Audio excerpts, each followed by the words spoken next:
નમસ્કાર વિદ્યાર્થી મિત્રો, એનવીકે સ્ટડી ઝોનની અંદર તમારું સૌનું હાર્દિક સ્વાગત છે। આ વિડિયોની અંદર આપણે જોવાના છીએ ધોરણ 7 વિષય ગણિત એનું જે ચેપ્ટર નંબર 10 છે બીજગણિતીય પદાવલી, એનું આપણે જોઈ રહ્યા છીએ સ્વાધ્યાય 10.1 અને એમાં દાખલો આજે આપણે આ વિડિયોની અંદર જોવાનો છે દાખલા નંબર 3 વિદ્યાર્થી મિત્રો જોવાનો છે। ચાલો સૂચના જોઈ લઈએ કે પહેલા શું કહેવા માંગે છે કે નીચે આપેલી પદાવલીમાં અચલ સિવાયના પદનો સંખ્યાત્મક સહગુણક શોધીને લખવાના છે।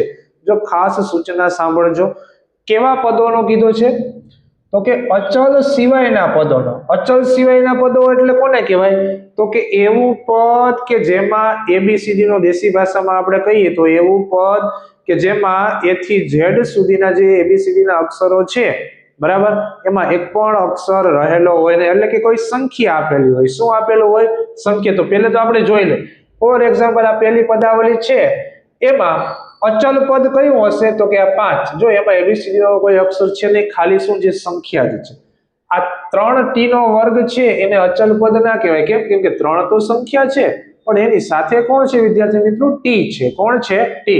ઈ જ રીતે અહીંયા એક છે એ એકલો છે, એની સાથે કોઈ ચલ છે નહીં। ચલ એટલે તો કે a થી લઈ અને z સુધીના અક્ષરોને શું કહેવાય? ચલ। અહીંયા એક એકલો છે, એની સાથે કોઈ ચલ છે નહીં વિદ્યાર્થી મિત્રો, બરાબર। ચાલો તો હવે આપણે એક પછી એક જોતા જઈએ, એટલે કે આપણે જે ચલ વાળા જે પદો છે એના શું લખવાના છે? સહગુણક લખવાના છે। ચાલો હમણાં હું તમને એ પણ કહું કે સહગુણક કોને કહેવાય। ચાલો પહેલો દાખલો જોઈએ આપણે કે 5 - 3t નો વર્ગ। આ પહેલો દાખલો છે। તો એકવાર તો આમાંથી આપણે પદ લખવા જોશે। પદ બે છે, 5 છે અને બીજું છે -3t નો વર્ગ। પણ 5 ને આપણે લખશું નહીં। કેમ નહીં લખશું? કેમ કે અહીંયા કીધું છે અચલ સિવાયના જ પદ લખવાના છે, બરાબર। તો એ કયું લખશું આપણે? પદ લખશું -3t નો વર્ગ। થઈ ગયું। હવે આ પદ છે તો નીચે એને શું લખવાનું છે? આપણે એનો સહગુણક લખવાનો છે। તો અહીં લખું છું સહગુણક, બરાબર। ચલો સહગુણક એટલે કોને કહેવાય તો કે ચલ સિવાયની જે પણ સંખ્યા છે એને શું કહેવાય? સહગુણક। ચાલો આમાં ચલ કોણ છે તો કે t નો વર્ગ। ચાલો આ સિવાય આ પદમાં તમને શું દેખાય છે તો કે -3। ખાસ નિશાની પણ જે હોય એ લખવી પડે। તો આપણે અહીં શું લખશું? -3। ઈ આનો શું થશે? સહગુણક થશે। આ હતો આપણો પહેલો દાખલો। ચાલો હવે આ જ રીતે આપણે બીજો દાખલો કરવાનો છે, બરાબર। બીજા દાખલામાં છે 1 + t + t નો વર્ગ + t ની 3 ઘાત, બરાબર। ચાલો પહેલે તો આપણે આમાંથી પદ લખશું, પણ કેવા પદ કે જે અચલ સિવાયના પદ હોય। તો એક આવશે, એમાં નહીં આવે કેમ કે એની સાથે કોઈ ચલ છે નહીં। એટલે એવા 3 પદ છે, એક તો t, પછી કયું છે t નો વર્ગ અને કયું છે t નો ઘન। આ 3 પદો છે, બરાબર। હવે આ 3 પદોનો આપણે શું લખવાનો છે તો કે સહગુણક લખવાનો છે। શું લખવાનો છે વિદ્યાર્થી મિત્રો? સહગુણક। ચાલો તો એમાં હવે આપણે આમાં શું કરી દેવાનું છે? સીધું આપણે ટ્રી ચાર્ટ વડે તમે કરી શકો છો કે ભાઈ આ t છે, બરાબર। અથવા તો તમારે એમ ન કરવું હોય તો આપણે આમ પણ લખી શકશું કે સહગુણક છે, બરાબર। તો t નો સહગુણક શું થશે? જો t નો સહગુણક, બરાબર। ચલો t સાથે કોઈ સંખ્યા છે નથી, કઈ ના હોય તો શું રાખવાનું? 1। કઈ ના હોય તો શું રાખવાનું? 1। ચાલો હવે કયા પદનો વારો આવશે? t ના વર્ગનો સહગુણક। ચાલો એનો જોઈ લઈએ। ચાલો આ t ના વર્ગ સાથે કોઈ સંખ્યા છે નથી, તો કઈ ના હોય તો શું લઈ લેવાનું? 1। ચાલો હવે આ પદ t નો ઘનનો સહગુણક। ચાલો આની સાથે આ પદ સાથે કોઈ સંખ્યા છે નથી, કઈ ના હોય તો શું લઈ લેવાનું વિદ્યાર્થી મિત્રો? 1 લઈ લેવાનું। શું લઈ લેવાનું? 1। ચાલો નેક્સ્ટ જોશું આપણે ત્રીજું। એની અંદર રકમ છે x + 2xy + 3y, બરાબર। આ રકમ છે। ચાલો આની અંદર પદ આપણે પહેલા લખવા જોશે। શું લખવા જોશે? પદ। ચાલો તો પદ કયા કયા થશે? ચલ વાળા જ પદ લખવાના છે. 3 એ 3 માં ચલ છે તો 3 એ 3 પદ આવી શકે 2xy અને 3y.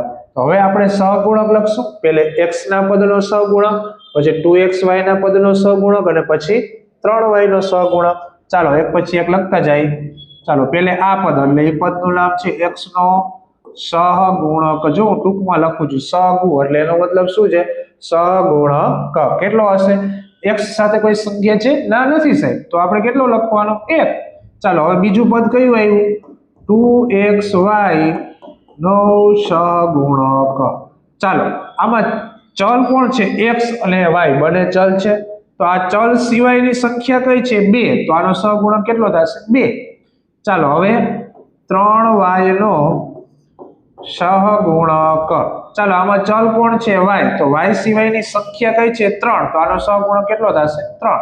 જો સાવ સહેલું છે વિદ્યાર્થી મિત્રો, છે કે નહીં? બરાબર. તમને સાવ સરળ રીતે આવડી જાય એવું છે. બરાબર.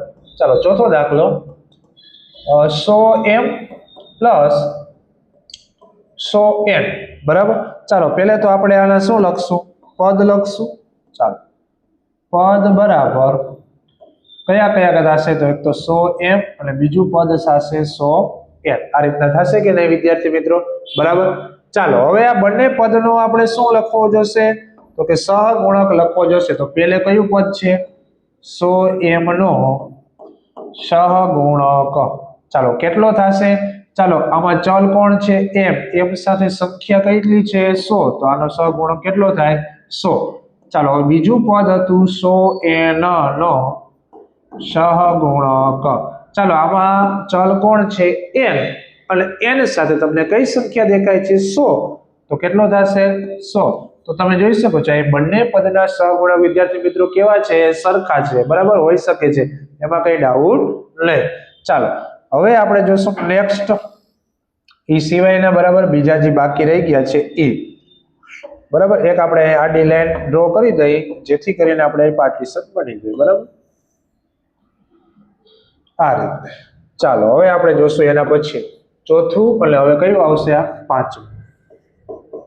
ચાલો પાંચમાની અંદર તમને રકમ આપી છે -p નો વર્ગ q નો વર્ગ પ્લસ 7pq. તો એકવાર તો આપણે પહેલે તો કામ શું કરવું જોશે ભાઈ? પદ લખવા જોશે. શું લખવા જોશે? પદ. ચાલો આની અંદર પદ 2 છે અને બંને પદ કેવા છે? ચલ વાળા છે. તો લખી શકશું તો કે હા -p નો વર્ગ q નો વર્ગ, બીજું પદ 7pq. હવે આ બંને પદનો આપણે શું લખવાનો છે વિદ્યાર્થી મિત્રો? સહગુણક. ચાલો પહેલે આ પદ એટલે -p નો વર્ગ q નો વર્ગ નો સહગુણક. ચાલો આ પદમાં તમે જોઈ શકો છો p અને q તો શું છે? ચલ છે. ચલ સિવાય સંખ્યા કઈ દેખાય છે? ના, કઈ સંખ્યા દેખાતી નથી. તો એનો સહગુણક શું હોય વિદ્યાર્થી મિત્રો? હંમેશા 1 હોય. પણ બીજું ખાસ ધ્યાન પણ એ રાખવાનું છે કે આ આખું પદ છે એમાં નિશાની કઈ છે? માઇનસ. તો આ 1 કેવા આવે? માઇનસ આવે. જેમ કે અહીંયા પદ x હતું, એની પાછળ કોઈ સંખ્યા નથી, તો એનો સહગુણક શું આવતો? તો 1. અહીંયા કેમ -1 નતો આવતો? કારણ કે આ x છે એ કેવું હતું? પ્લસ વાળું હતું. બરાબર, આની આગળ માઇનસ નિશાની હતી નહીં. પણ અહીંયા તમે જોઈ શકો છો p અને q છે બંને ચલ છે, આગળ કોઈ સંખ્યા નથી, તો સહગુણક તો 1 થાય. પણ નિશાની માઇનસ છે તો કેવા આવશે? માઇનસ. ચાલો હવે આનો 7pq નો સહગુણક. ચાલો આ પદમાં તમે જોશો p અને q તો ચલ છે, તો એ સિવાયની સંખ્યા કઈ છે? 7. માઇનસ હોય તો માઇનસ લખવાના, પ્લસ હોય તો પ્લસ. ચાલો નેક્સ્ટ જોશું એના પછીનું. બરાબર, છઠ્ઠું આવ્યું હવે. ચાલો એની રકમ લખી લઈ 1.2 a પ્લસ 0.8b. બરાબર. ચાલો એકવાર તો આપણે આમાં પેલું કામ તો શું કરશું? એના પદ લખશું. ચાલો એના પદ કેટલા છે? 2 અને 2 પદ છે એ ચલ વાળા છે. 1.2a plus 0.8b. હવે આ બંને પદનો આપણે શું લખશું? સહગુણક. પહેલે 1.2 નો એનો સહગુણક બરાબર. ચાલો આમાં તમે જોઈ શકો છો એ ચલ છે, એ ચલ સાથે સંખ્યા કઈ છે? 1.2. તો આ એનો શું થઈ ગયો? સહગુણક. બીજું પદ છે 0.8 બી નો સહગુણક. તો બી છે એ ચલ, એની સાથે સંખ્યા કઈ છે 0.8, તો એનો શું થઈ જશે સહગુણક. જો સાવ એકદમ સરળ દાખલા છે વિદ્યાર્થી મિત્રો, બરાબર. ચાલો નેક્સ્ટ જોશું આપણે સાતમો. એની રકમ છે 3.14 અને r નો વર્ગ. ચાલો આમાં તો એક જ પદ છે. કેટલા પદ છે? એક જ પદ છે. ચાલો તો આપણે પહેલે લખશું પદ અને પછી એનો સહગુણક. ચાલો પદ કયું છે? તો કે 3.14 r નો વર્ગ. હવે આ જ પદનો સહગુણક, કેમ કે આમાં એક જ પદ છે તો હું સીધું લખું છું સહગુણક બરાબર r નો વર્ગ તો ચલ છે એ સિવાયનું શું દેખાય છે? તો કે 3.14. એ આપણો શું થઈ જશે? તો કે ભાઈ સહગુણક થઈ જશે. ચાલો નેક્સ્ટ જોશું એના પછી આઠમો દાખલો. ચાલો આઠમા દાખલાની અંદર તમને એવું કીધું છે કે 2l + b. જો આ થોડુંક આમાં વિચારવા જેવું છે વિદ્યાર્થી. અહીંયા આપણે એકવાર ગુણાકાર કરી લેવો જોઈએ, નહીતર તમે થોડીક ભૂલ કરી શકો છો. કેમ કે કૌંસની અંદર l અને b નો સરવાળો છે અને 12 કેટલા છે? 2. તો પહેલું કામ આપણે શું કરવાનું છે કે ભાઈ આ 2 ને કૌંસની અંદર આપી દઈશું. 2 ને શું કરશું? કૌંસની અંદર. તો ચાલો પહેલે 2 છે એ કોના સાથે ગુણશે? l સાથે, અને પછી કોના સાથે ગુણશે? b સાથે. એટલે આવું કંઈક થશે 2 × l, પછી સરવાળાની નિશાની, પછી 2 × 2. ચાલો આને આપણે લખવું હોય તો 2l લખાય, આને આપણે લખવું હોય તો 2b લખાય કે નહીં? હવે તમે જોઈ શકો છો અહીંયા ટોટલ કેટલા પદ થઈ ગયા છે? 2. અને બંને પદ છે ચલ વાળા છે, બરાબર. એટલે આ બંને પદનો આપણે સહગુણક મળશે. ચાલો તો પહેલે આપણે પદ લખી નાખી 2l અને 2l અને 2b. ચાલો આ બંને પદ લખાઈ ગયા. હવે આપણે આનો શું લખવાનો છે? સહગુણક. તો પહેલે આપણે 2l નો સહગુણક લખશું. ચાલો l તો ચલ છે, l સાથે સંખ્યા કઈ છે? 2. તો આ એનો શું થઈ ગયો? સહગુણક. ચાલો હવે બીજા પદનો 2b નો સહગુણક. ચાલો આ તો b તો શું છે? ચલ છે, એની સાથે સંખ્યા કઈ છે? 2. તો એનો શું થઈ જશે? સહગુણક થઈ જશે. ચાલો હવે આપણે ક્વેશ્ચન નંબર 3 નો છેલ્લો દાખલો છે એ જોવાનો છે ને સાથે સાથે આ વિડીયોનો પણ આપણો છેલ્લો દાખલો જોઈ લઈએ. 0.1y + 0.01y નો વર્ગ. કેટલા પદ વિદ્યાર્થી મિત્રો દેખાય છે? તો 2 છે. કેટલા છે? 2. તો ચાલો પહેલે પદ લખી લઈએ. પહેલું પદ થશે 0.1y અને બીજું પદ કયું થશે? 0.01y નો વર્ગ. હવે આ બંને પદના છે એ આપણે શું લખવાના છે? સહગુણક લખવાના છે. ચાલો પહેલે આ પદનો એટલે કે 0.1y નો સહગુણક. ચાલો આમાં આપણે ચલ કોણ છે? y. ચલ સાથે સંખ્યા કઈ છે? 0.1, એટલે એનો શું થઈ જશે? સહગુણક. ચાલો બીજું પદ હતું 0.01y ના વર્ગનો સહગુણક.